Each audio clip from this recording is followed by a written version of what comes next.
ఈ కేసులో వాదోపవాదాలు విన్న తర్వాత కోర్టు ఒక నిర్ణయానికి వచ్చింది. ఒక తల్లి నుంచి బిడ్డల్ని వేరు చేయడం అనేది అన్యాయం.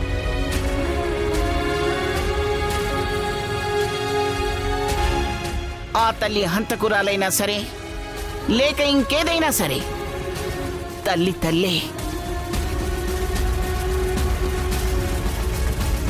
అలాంటి తల్లి నుంచి తనకు పుట్టిన బిడ్డల్ని వేరు చేసిన డాక్టర్ మీద, దమయంతి మీద సింధు కేసు ఫైల్ చేయాలని కోర్టు ఆదేశించడమైనది. జడ్జ్ గారు, మీరు అనుమతిస్తే నేను ఒకసారి మాట్లాడాలనుకుంటున్నాను. Yes, permission granted.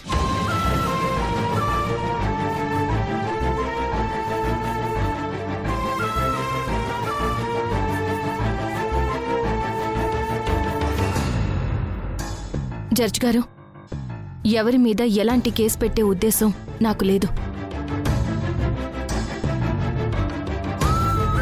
చేసిన తప్పు తెలుసుకుని పశ్చాత్తాపంతో ఆ డాక్టర్ గారు నాకు సహాయం చెయ్యాలని జరిగిన నిజం నాతో చెప్పారు.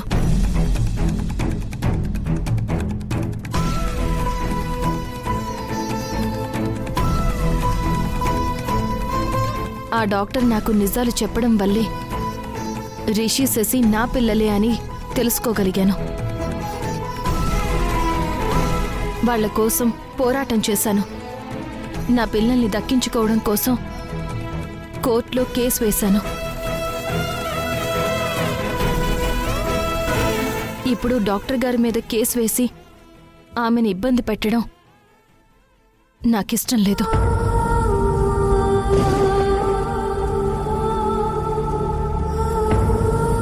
రామచంద్ర, అదేమిటి సింధు, నీ విషయంలో తప్పులు చేసిన వాళ్ళని ఎలా వదిలిపెడతాం? నా విషయంలో తప్పు చేసిన వాళ్ళని క్షమించడమే నాకు తెలుసు. శిక్షించడం నాకు రాదు జడ్జి గారు.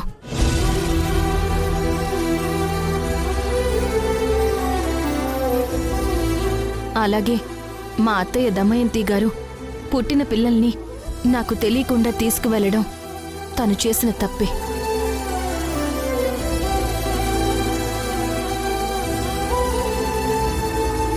కానీ ఇన్నేళ్లు తానే అమ్మగా మారి నా పిల్లల్ని పెంచి పెద్ద చేసింది.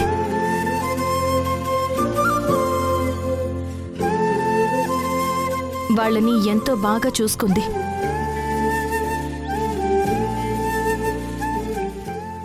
ఆమె గనక ఆ రోజు పిల్లల్ని తీసుకుని వెళ్ళకపోయుంటే ఆ టైంలో జైల్లో శిక్ష అనుభవిస్తున్న నేను నా పిల్లల్ని సరిగ్గా చూసుకునే అవకాశమే ఉండేది కాదు.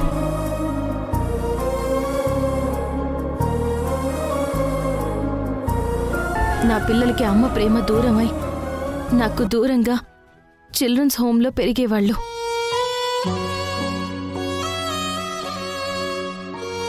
నా పిల్లలకి ఈ అమ్మ ప్రేమని దూరం చేసిన నాన్న ప్రేమని, నాన్నమ్మ తాతయ్యల అభిమానాన్ని మా అత్తయ్య అందించారు.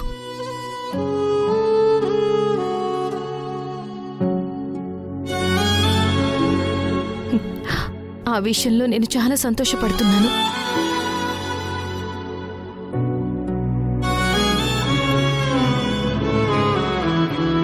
ఇది నా రిక్వెస్ట్ జడ్జి గారు. నాకు ఎవరి మీద ఎలాంటి కోపం లేదు. నా వల్ల ఎవరూ ఇబ్బంది పడకూడదు.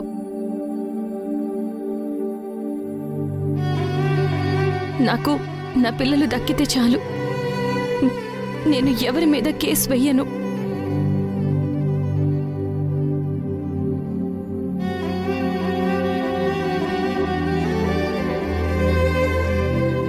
ఎవరి తప్పులు వాళ్లే తెలుసుకుంటారు. ఈ కేసుని ఇక్కడితోనే ఆపేద్దాం. దయచేసి మీరు కూడా మానవతా దృక్పథంతో ఆలోచించి వాళ్ళని క్షమించి వదిలేయమని మిమ్మల్ని చేతులెత్తి వేడుకుంటున్నాను. రామచంద్ర, సింధు అభ్యర్థనని కోర్టు వారు అంగీకరించారు. మానవతా కోణంలో ఆలోచించి డాక్టర్ని, దమయంతిని కోర్టు క్షమించి వదిలేయటమైనది.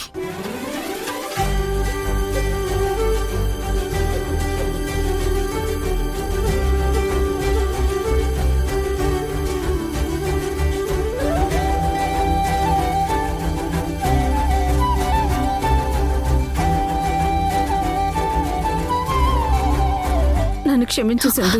అయ్యో వద్దు మేడం, అలా చేయకూడదు. కూర్చోండి.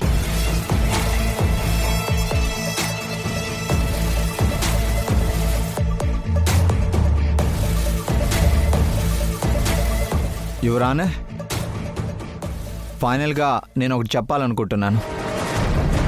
అది మీరు పూర్తిగా విని జడ్జిమెంట్ చెప్పండి ప్లీజ్. ఓకే ప్రసాద్, అదేమిటో త్వరగా చెప్పండి. సింధు మీద ఓ నగల దొంగతనం కేసు ఉంది.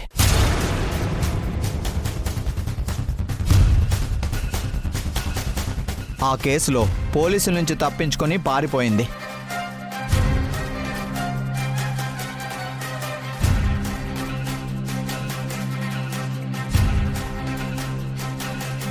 ఆ తర్వాత వెతికి మరీ సింధుని పోలీసులు అరెస్ట్ చేసి జైల్లో పెట్టారు.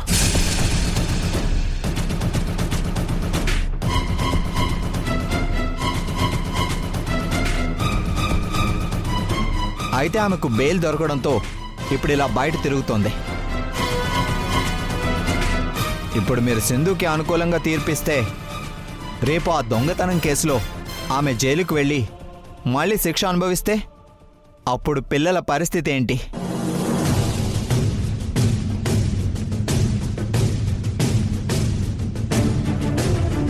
నాన్న, నానమ్మ, తాతయ్య వాళ్ళున్నా కూడా వాళ్ళ అనాథల్లో ఉండిపోవాలా? యువర్ ఆనర్, అందుకే మొదటి నుంచి మేము చెప్తుంది ఒక్కటే, ఇలాంటి నేరస్తురాల దగ్గర పిల్లలు పెరగకూడదు.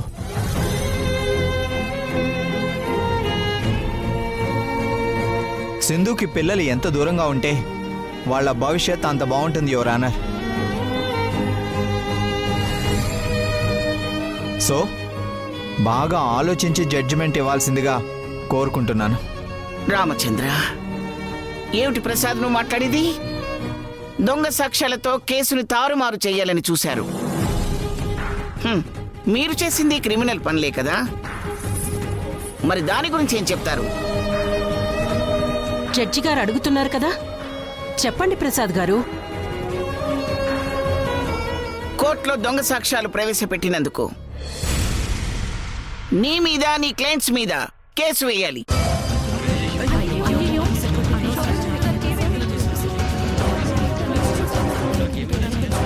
Order, order, order. It's all right. మొదటి తప్పు కింద క్షమించి వదిలేస్తున్నాను. జడ్జిమెంట్ ఎలా ఇవ్వాలో ఒక జడ్జిగా నాకు తెలుసు. ఇప్పటి వరకు చేసిన ఆర్గ్యుమెంట్స్ చాలు. కూర్చోండి. మిస్టర్ యష్, ఫైనల్గా పిల్లలకి తండ్రిగా మీరేదైనా చెప్పదలుచుకుంటే చెప్పచ్చు.